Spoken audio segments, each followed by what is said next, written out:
Welcome to a brand new episode of CNB Bazaar Buzz here on the NDTV network. I am Cyrus Dhabhar. As you can see behind me, it's the brand new CLS. But we won't talk about that car much on the show. That will be something that I'll showcase a little more in detail next week.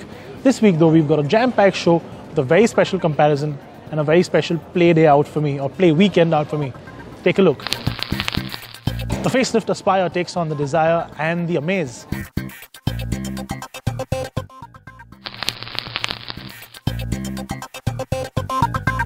And I try my hand at motor racing.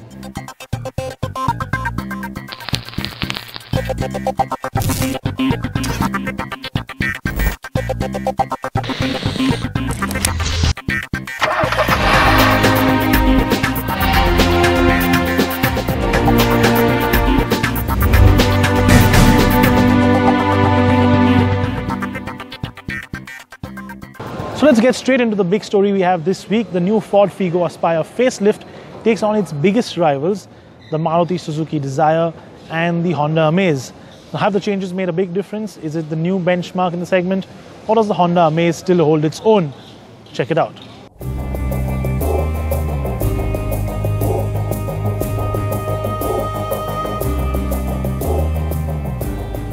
The subcompact sedan is unique to India, and there are quite a few major players in the segment. The Maruti Suzuki Dzire is of course the leader with over 20,000 units sold every month year on year, and Honda recently updated the Amaze with the second generation. And now Ford, not to be left behind, has updated the Ford Figo Aspire too. So how does it stack up against its contemporaries? Well, for starters, I personally like this new grille. It goes well with the global Ford design language and makes the Aspire look a little bit more grown up. The Dzire too has a similar gaping front end, while the Amaze of course is the most different of the lot, with that flat bulldog-like nose that does get its polarized views. That said, both the Dzire and the Amaze get LED daytime running lights, and the Aspire does not, a fact that we find quite bewildering. All three also run on 15-inch alloy wheels, but while the Amaze and the Aspire get a set of plain silver alloys, the Dzire gets a lovely two-tone, a much better looking one in my opinion. It's great to see how these subcompact sedans have evolved in terms of design from their last generation to their current generation. Of course, the Amaze looks far better. Dzire, of course, looks a whole bunch better than the last generation. But in terms of sheer design, when you put all these three together, it's the Figo Aspire that's still sort of the nicest of the lot. It still looks most contemporary and most modern, but they really have missed an opportunity when they did the facelift up front, because they could have easily added in a set of LED tail lamps, maybe a little bit more in terms of just some design element on the boot, maybe a little lip spoiler, and that would have made the car look so much nicer. But as I mentioned, in terms of sheer design, in terms of pure design and not elements as such, the Aspire is still the better car. In terms of elements, you do have the Amaze that has this nice sort of boomerang design there, or the Dzire that gets LED tail lamps as standard on all variants. Even the LXi, the base model, gets those LED tail lamps.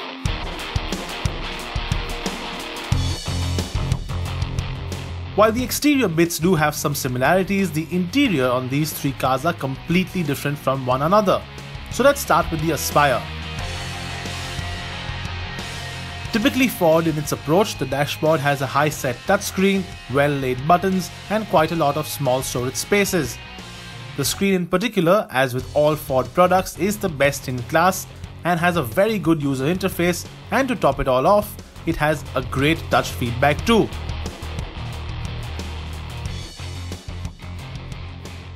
The Dzire, on the other hand, is the most plain looking of the lot here, but it also has a sense of upmarketness that might be missing in the others, and that is probably because of the wood inserts that it has. The screen is larger than on the Aspire, and while the interface isn't as good, both these cars get Apple CarPlay and Android Auto. One of the big bane of contentions for the last generation Honda Amaze was the fact that the interior just wasn't up to par. This new one though is extremely cool, and I'm really glad that the sort of crazy design elements of Hondas of the past have sort of come in. So you get this squarish horn button, very cool design. I really genuinely do like this little thing. Even the instrument clusters, very clean, very modern, very contemporary looking. And even though this is the top of the line automatic version, it doesn't get the touchscreen infotainment system, but on the manual you do get that touchscreen. But on the whole, the Amaze has always been a very practical vehicle, lots of little cubby holes, a lot of storage space on each side. And now with this new dashboard, I think the interior is probably the best in its segment, just in terms of pure design.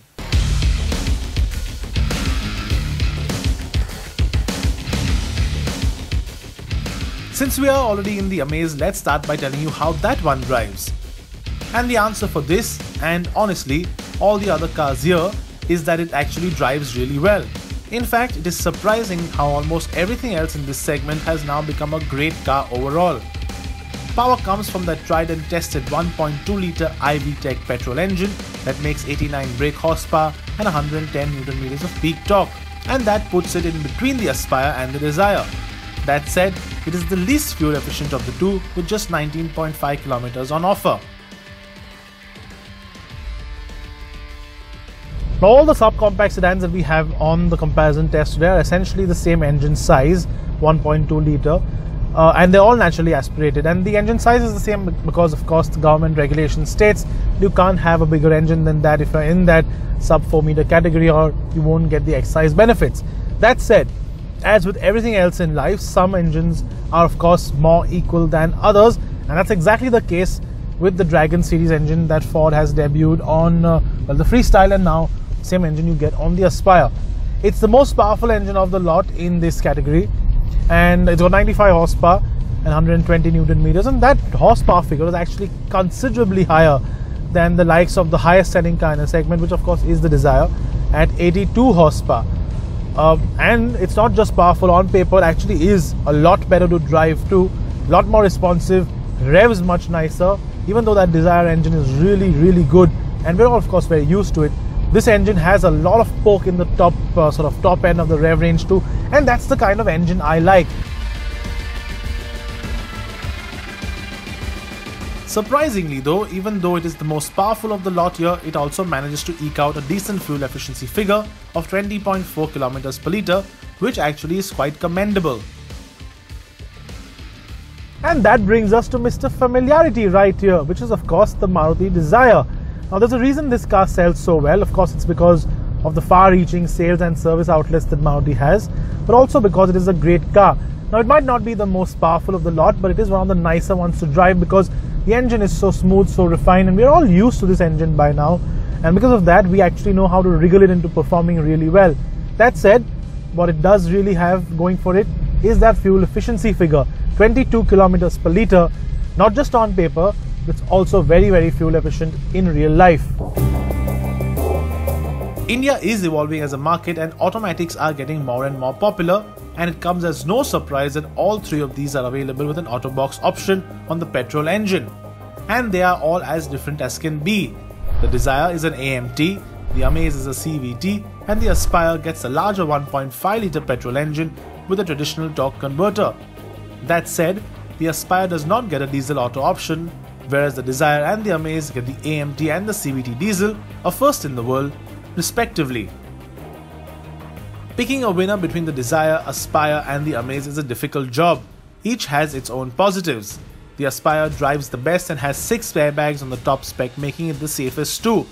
The Amaze of course has that very tempting diesel CVT amongst being really well designed on the interior, and of course the Dzire, apart from being a jack of all trades, has that Maruti juggernaut to fall back upon in terms of service. That said, as an all-round approach, it is still the Amaze that takes this test by a whisker due to its overwhelming ability as an all-round package. Yes, we know some of you don't like the way it looks, but it is still our winner in the Subcompact Sedan Shootout and still the benchmark. That Ford Figo Aspire is definitely a great car to drive and does offer some fantastic driving dynamics, but the Honda Amaze is just a better package, and therefore it still gets our vote as the benchmark of that subcompact segment. Now though, it's time to head into a quick commercial break. After the break, we'll be right back with something that's personally a very special story for me. Stay tuned and we'll be right back.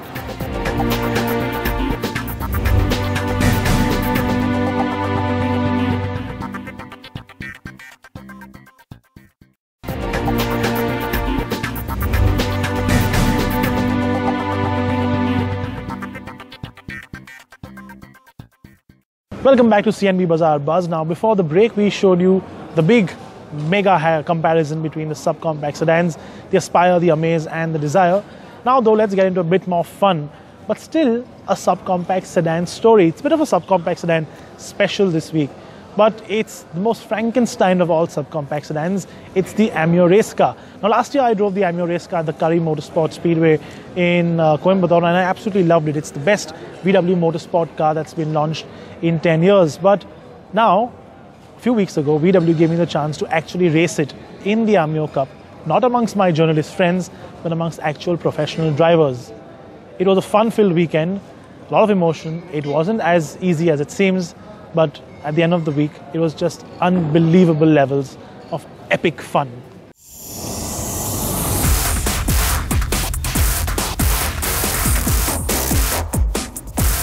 India's only one-make series on 4 wheels has been run by Volkswagen India for well over a decade now and has produced quite a long line of fantastic racers.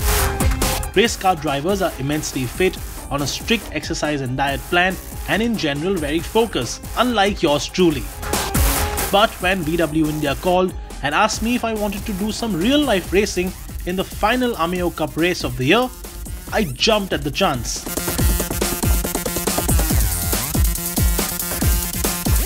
First, of course, was the mandatory driver's briefing, and even with the sheer driving experience that most of us have on the track here at the Both International Circuit, a formal FMSCI sanctioned race is a whole different ballgame.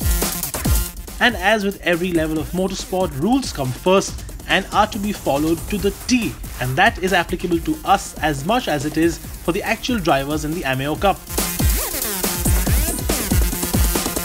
And then it was time to get into these cars and head out onto the track for the first practice session. The cars we would race would be these: the purpose-built Ameo Cup car, 1.8 litres, turbocharged 4-cylinder engines up front, a sequential gearbox with launch control that makes even the Lamborghini Aventador feel tame, and of course, slick tyres.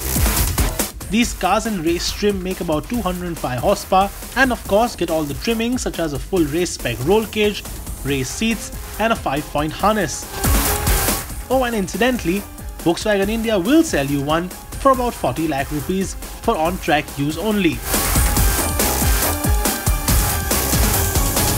Now this is a proper FMSCI run race, which means that you can't be dressed like this because it of course is a hazard if you have a crash. So you do need to get into a proper race suit, which is what we have here. I hope I fit into one. And you need to have a proper helmet, a proper harness set, a proper set of shoes, proper inners too. So we're going to get into all of this. Let's hope I fit into it.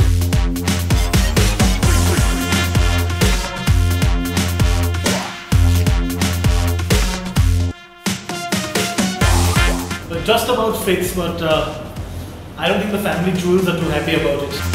The first practice session is about 30 minutes long, but considering the fact that I am slightly larger, okay, maybe a little more than slightly larger, than your average race car driver that the Ameo Cup car is built for, getting into the car with the helmet on and the Hans device on was a bit of a struggle. And yes, as much as I hate to admit it, I actually did manage to get myself a little stuck, which was frankly very embarrassing. Now that I've somehow managed to fit into my race suit, and I'm in the car, rather difficult because it is a little cramped. It's time to actually put the 5-point race harness on, and again, this is where normal seat belts will never work because it is a race situation after all, and with most races you do have a bit of a tussle between drivers, and these 5-point harnesses really do help you keep you in your seat. That said, unlike our normal seat belts which are slightly loose, these have to be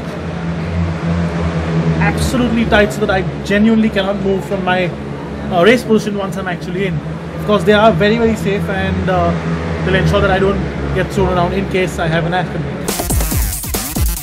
The Both International Circuit is about 5 kilometers long and is a pure power circuit, and getting used to a car with slick tires is not an easy task. Getting the tires warmed up, getting the brakes heated up to work, and just getting in sync with the car in general is quite a task, and all of this with a temperature outside of 35 degrees makes things a lot more difficult.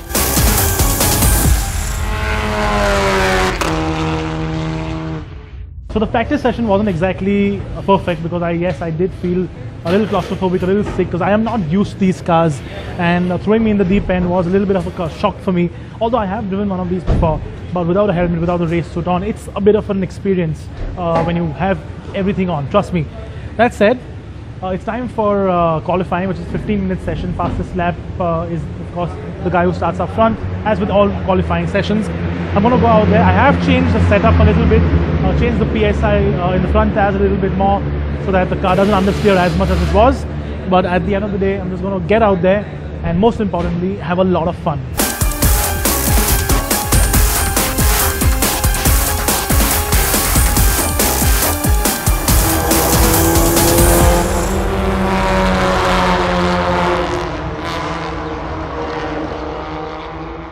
It's officially the end of day one, and although the first session wasn't a whole bunch of fun, qualifying on the other hand was, as you can see from the grin on my face, an absolute ball. It's not about setting fast lap times, that's a racing driver's excuse. It's about having a lot of fun, and trust me, I did have a ton of fun. I've done 3 hot laps. I haven't qualified last, which is great because I just wasn't getting the hang of it. Another racing driver's excuse right there for you, but I'm really genuinely looking forward to day 2 now. It's going to be wheel-to-wheel racing. Tomorrow is going to be 2 races. This is what happens.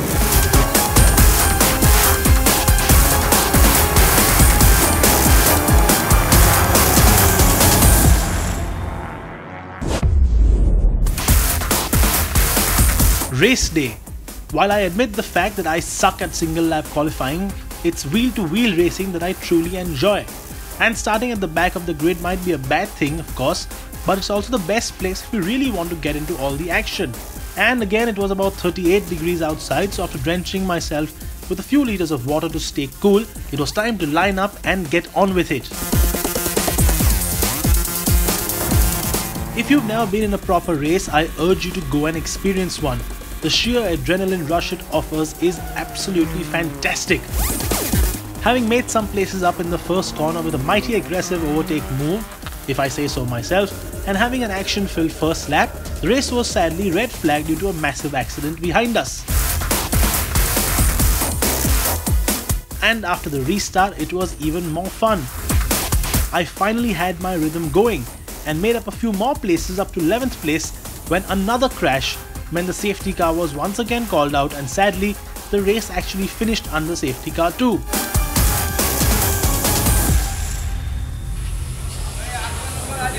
I'm going to try and be loud because we just finished the first race, and it was actually much better than I expected. I started on 16th position. I made a few places up in the first lap, had a few scary moments going off the track, but I think I've ended up just outside the top 10 maybe, which means I have a better start position on the next outing, and I still get the inside line on the start sort of grid. Race 2. But we had no time to rest as race 2 was just around the corner. By the time we got into the second race of the day, I had really started to get comfortable with the car. Having made my way up to 8th place from 11th in the first opening lap, fighting my way up to 7th, I overcooked it on one of the corners, going in too wide and off the track, dropping back down to 11th, and then even worse, down to 15th as I repeated the same mistake on yet another corner on the next lap in what could only be described as a heart-in-mouth incident. That said, all's well that ends well, and having fought my way back up to 11th place and almost taking 10th place, I came out of the race without a single scratch or dent on the absolutely fantastic Ameo Cup car, grinning from year to year.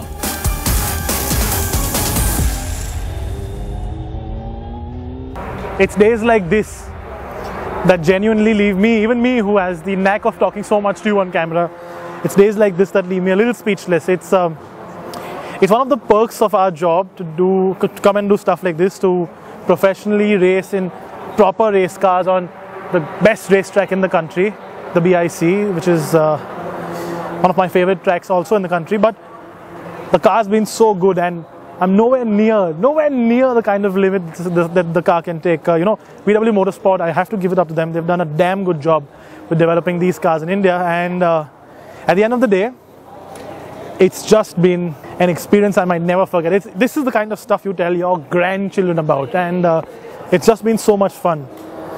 I genuinely can't wait to come back and do this again, and next time get even faster and much better. Trophies and sets for rupees.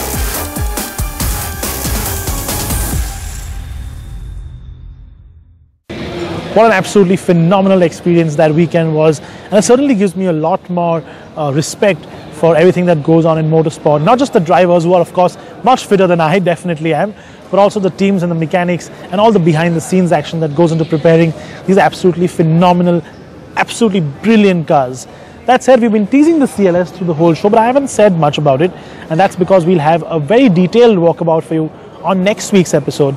So please do stay tuned for that and watch us next week. That said, as always, remember to wear those seat belts if you're in a car. Remember to wear that 5-point racing harness if you're in a race car. Remember to wear that helmet if you're on a two-wheeler at the front or as a passenger, and do ride and drive safely. Thank you so much for watching, and we'll see you next week.